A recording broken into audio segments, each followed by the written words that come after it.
Chapter 3. Laws pertaining to the matter of dressing and walking. Number 1. Micha, one of the prophets, states, "Walk modestly with your God."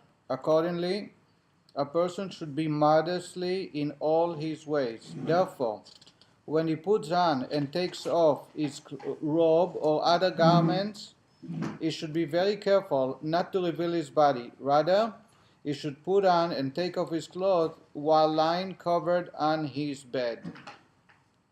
He should not say, "If I am in an inner room in darkness, who will see me?" Because the Holy One, blessed be He, fills the entire earth with His glory, and darkness is as light before Him, blessed be He. Modestly and shame bring a person to submission before Him, blessed be He. So the Rabbi is teaching us two things. First, we have to be modest, no matter where we are, even in darkness, even in a closed room. We have to, when we get dressed or undressed, to be modest. The second point is, modestly and shamefulness brings us to have fear of heavens and follow God's way. Number 2, we may not follow the statutes of the Gentiles or try to resemble them. It is a prohibition that appears several times in the Torah, and as we will find out soon. Neither in their garments nor in their hairstyles, not in their ways, not the way they dress, not the way they cut their hair. As Leviticus in chapter 23 states, "Do not follow after the statutes of the Gentiles." And as Leviticus in 18:3 states, "Do not walk in the statutes." And as Deuteronomy 12:30 warns, "Be very careful not to be snared into following them." So it appears 3 times in the Torah that we must not emulate the Gentiles in the way they dress or their hairstyle. And he expounds, one should not dress in a garb which is unique to them as a symbol of pride. For example, the clothes of the higher statesmen. But in the note, he brings out from Rabbi Yosef Karo, the Shulchan Aruch, that allows a man who is chosen to parliament or to represent the Jewish people, and they all, or a judge, for example, and they all dress in a certain way, is allowed to be dressed that way. Similarly, the Talmud in Sanhedrin states that a Jew may not copy them even regarding his shoelaces. And he explains, if they tie their shoes one way and the Jews another, or if they wore red shoelaces and the Jews black, for the color black symbolizes humility, lowliness, and modesty, it should be forbidden for a Jew to deviate from this accepted practice. So if they have a certain new style that they wear certain color in their shoelaces, it is forbidden for a Jew to follow that, especially if most Jews do not wear that color. Based on this, each person can learn what is appropriate for his place and era. So, for example, 200 years ago, boots were known to be something that the non-Jews wore as pride, as a sign of pride. But today, we all use boots because we want to protect our feet from the mud. Garments that are tailored for pride and immodesty should not be copied by a Jew. Rather, his clothing should be tailored to reflect humility and modesty. The Sifri is the earlier commentary to the Torah, preceded the Talmud, teaches as follows. One should not say, "Since they go out dressed in purple, I will go out dressed in purple. Since they go out carrying weapons, I will go out carrying weapons." These expresses ostentation and pride, and the portion of the Jews is different. The manner is to be modest and humble and not to turn to the haughty. So we do not follow every new style and every new idea that comes out to the street just because everybody does it, but we have to be very careful not to follow their way. Similarly, any practice which the Gentiles follow as a custom or statute which one might suspect that is related to idol worship should not be emulated by the Jews. One should not shave or grow long hair as they do. If they do it, to show how religious they are. Rather, one should be distinct from them in one's clothes, speech, and other deeds, as one is distinct in one's ideas and qualities. The same as we don't believe in their beliefs, the same as we don't worship their idols, so is the way we dress and the way we speak. Thus, Leviticus 20 states, I have separated you from among the nations. And that applies to speech, dressing, and definitely the theology, the way you believe. Number 3, a person should not dress in expensive clothes, for this will lead to pride. Nor should you wear very cheap or dirty clothes, lest it be scorned by the public. Rather, he should wear clean clothes of average pride. A person should sell everything he owns, even the beams of his house, in order to buy shoes for his feet. That's the Sanhedrin. The Talmud tells us that shoes are more important than anything we have. And therefore we must wear shoes because the feet are the one who keeps the body walking and moving around. So we need to take good care of them and make sure we have good shoes. Number 4. Since the Torah distinguishes the right side with importance regarding the priest's service, for example, the thumb of the right hand and the large toe of the right foot regarding the installment of the priest and the purification of the process of Metzorah, and regarding Chalitza, anytime the Torah uses a command regarding the hands or the feet, always the right side is first, the thumb, the hand, washing hands, or Chalitza, when there is a process of no ibum, so the woman removes the shoe from the man, the right shoe. So always we see that the right is given precedent over the left. And regarding Chalitza, therefore, when dressing and in all other matters, one should give precedence to the right before the left. Always the right side gets chosen before the left.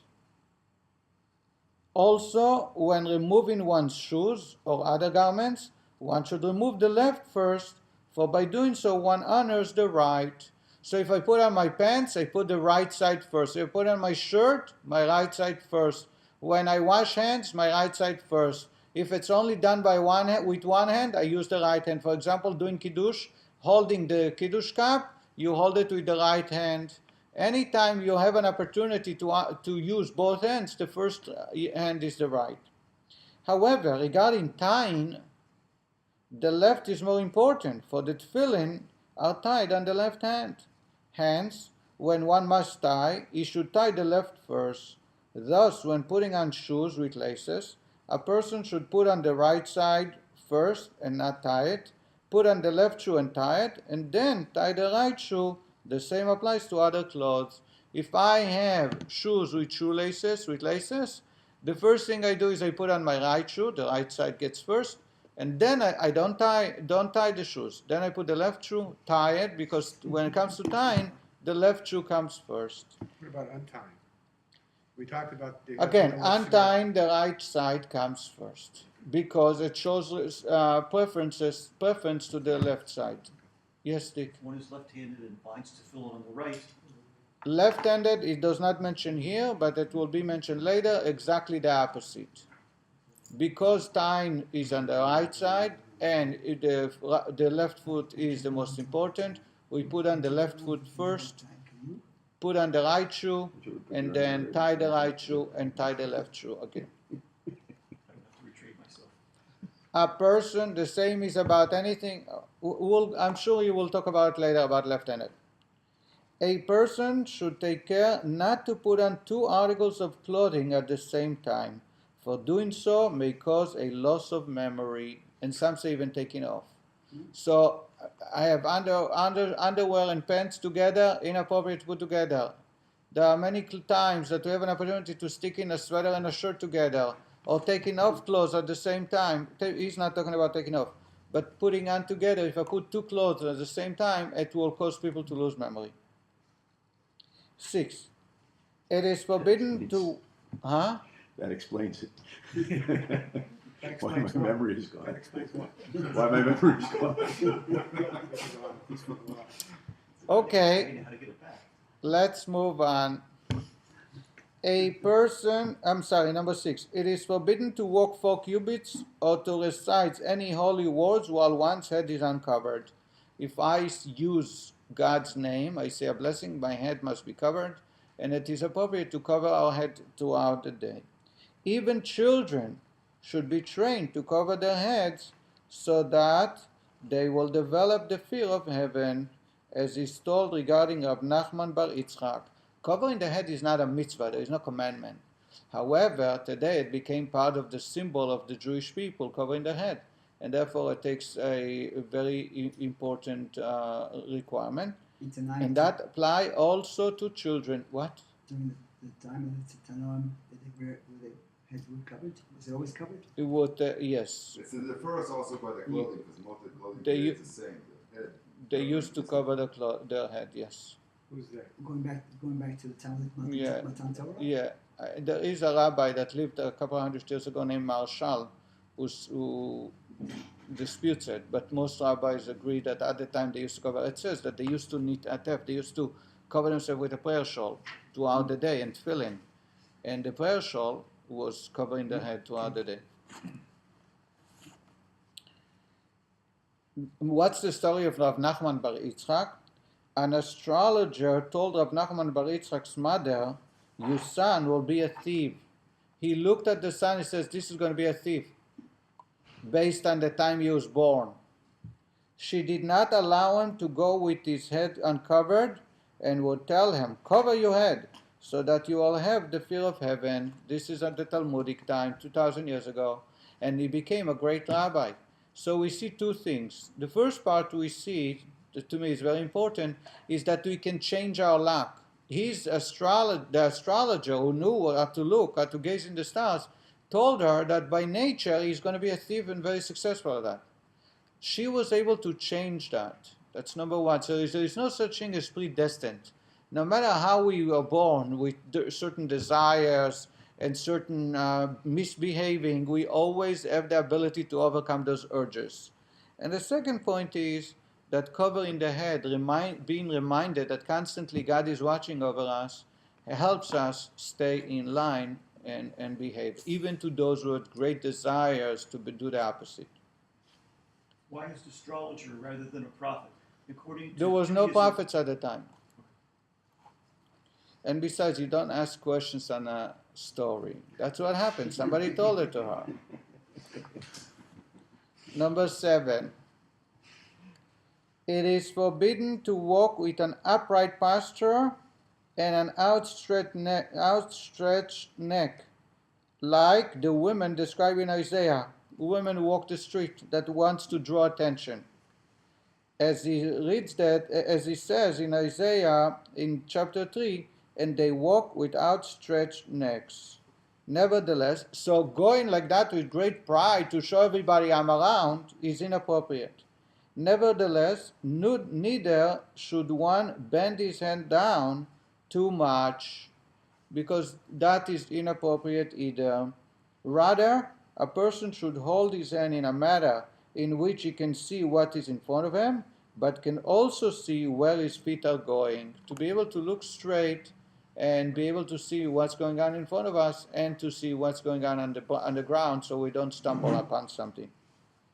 From the manner in which a person walks, it is evident whether he is wise and a master of knowledge or a boor and a fool. Just by the way people walk, you can tell on their talents. Thus, Solomon said in his wisdom in Ecclesiastes, also by the manner in which a fool walks, his heart is lacking, and he tells everyone he is a fool. King Solomon says even a fool that is quiet, it doesn't utter a word, but just by the way he walks, he's like announcing to everyone, I am a fool. That is, he himself demonstrates to everyone that he is a fool. Number 8. One should take care not to walk between two people of the opposite sex. Similarly, one should not walk between two dogs or two pigs. Two people should not allow a dog or a pig to walk between them. It is inappropriate for a woman to walk between two men or a man to walk between two women, or a dog between two men, or or a man between two dogs, and the same is to a pig. Let's stop right here. We'll continue next week, God willing, chapter 4. Thank you, Rabbi.